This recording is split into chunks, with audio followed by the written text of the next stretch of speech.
So 有啲人問我，喂，點解你唔支持另外嗰條友啊？What's happening？OK，佢好 yellow 嘅喎，黃到爆炸啊！點解 Jeff 你唔支持佢？我以前同你解釋過，就係我哋呢班老華僑呢幾年咁辛苦，去同我哋嘅 Justin Trudeau 嘅 Liberal Government 去 lobby 去 campaign，叫佢放寬一啲唔同嘅計劃，去令到喺香港嘅手足可以嚟到加拿大 Stream A、Stream B 或者其他移民嘅唔同嘅門 ，open different doors。有咩可能揾唔到一啲好 qualified、好成功嘅人士走出嚟做政客，選做 Member of Parliament 咧？Specifically，OK，喺多倫多有一個人非常之尊重佢，我叫佢做大師兄錢志健。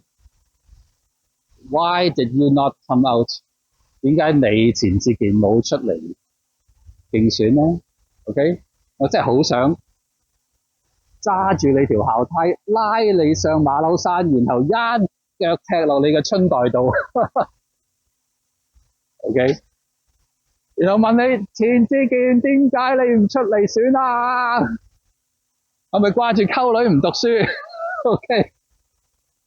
OK，呢啲係我哋中學嘅有啲自己啲校友嘅即係玩嘅方法。OK，你聽得明就聽得明，你聽唔明就唔聽唔明啦。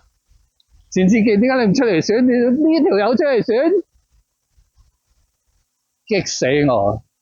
即係喺我眼中最有資格個錢志健唔出嚟選，竟然鄭敬基要出嚟選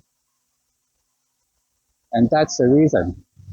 我對鄭敬基冇任何敵意，我係嬲我個大師兄Ed 點解你唔出嚟選啫 ？OK，so 全多倫多社區而家明白啦嘛，我而家交代呢樣嘢啦。